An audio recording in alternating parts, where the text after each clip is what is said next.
A play out of the pistol full house tight that we like to run against both man and zone coverage is called play action flood fullback slip. Now for this particular video breakdown, we're primarily going to focus in on attacking man coverage, but keep in mind we'll also talk a little bit about attacking zone coverage with this play. So let's go ahead and take a look at the default pass routes. And as you look at it, what you're going to wind up noticing is the split in out here on the left. He's going to run a dig route. So he takes an inside release, and then he breaks up the field about 12 yards before heading over towards the middle there. Now, this particular receiver, against bump and run man coverage, he's not going to be jammed at the line of scrimmage. And a lot of times what's going to end up happening is he's going to get open as he breaks in this area here where you can make that throw. It really depends on where the right cornerback's playing him at. So if he's playing him in this area here, you should wind up finding him open. That's what we're primarily going to show here with this particular breakdown as we run through it. That's who we're actually going to throw to.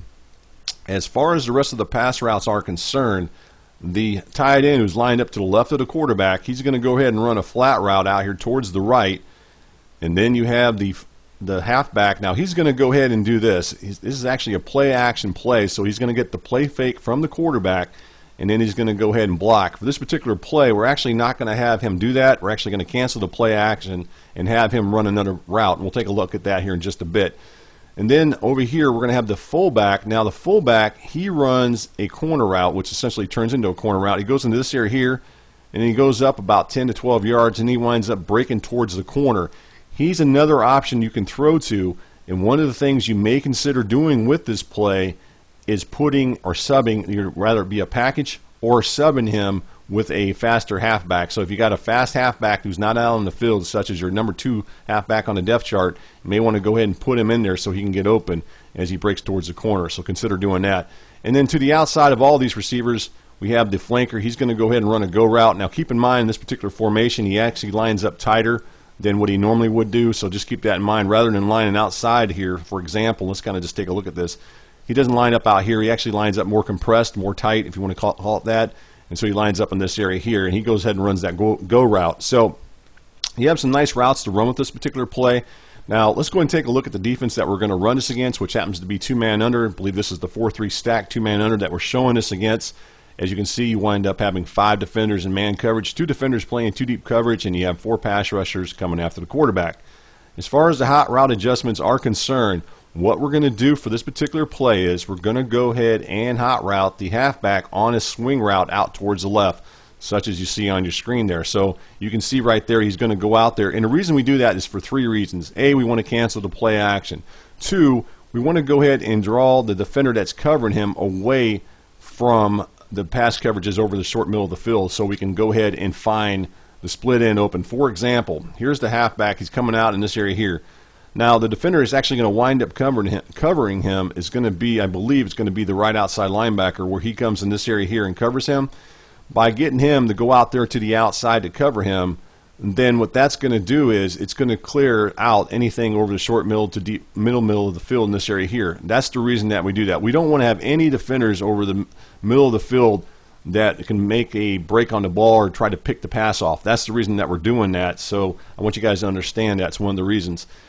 And then the other reason for it is if our opponent was to call some type of blitz, for example, maybe this right outside linebacker blitzes, and then this safety up here would wind up covering the halfback as he comes out of the backfield. If we feel like we don't have enough time to wait for one of our receivers to get open, then we can simply just go ahead and dump the pass off out here into the flat and just allow the running back to try to go ahead and maybe break a tackle or 2 and then head up the field and pick up some positive yardage. So those are the 3 reasons that we run this play as far as with the hot route of the halfback. I just wanted to point that out to you. So this is what the play looks like once we make all those adjustments, or at least that one pre-snap adjustment. As you can see, if you really look at it, over here in the middle of the field is what I was talking about earlier with the halfback. There's nobody in this area as far as going to be anywhere in here trying to guard us. And that's the reason, as I said before, that we wanted to hot route the halfback on that swing route. So that's the play right there in a nutshell as far as how we're going to run this. One of the other things I do want to point out is the split in as he runs this route inside here. Initially, he does not get jammed by the corner. So this corner out here, which is the right corner, is not going to jam him. And let's kind of go back over just a little bit as what you're going to see on your screen. As he comes up in this area here, as he breaks across, as long as this right cornerback's playing in this position here, or at least up above him, and where we're showing right there, then as the quarterback, what you can do is you can go ahead and drop back, and then you can find him open as he comes across into this area here.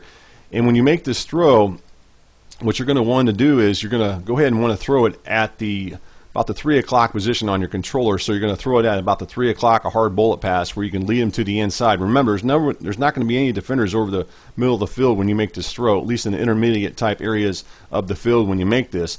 Now, if he is not open, I want to go ahead and do one last thing here before I actually run the play, and that's the fullback, as we talked about earlier, who's running this corner route.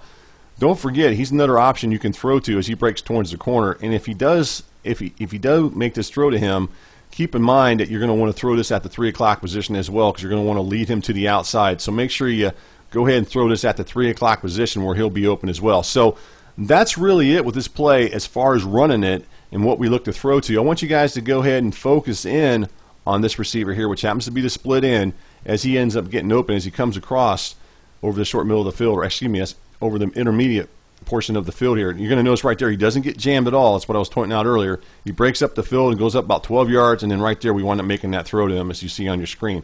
So this play is pretty effective, as I mentioned already, as far as beating bump and run man coverage. Is one that you want to take a look at, and it's something that you can go ahead and also attack zone coverage. As a matter of fact, let's just take a look at that just real quick as far as with this play.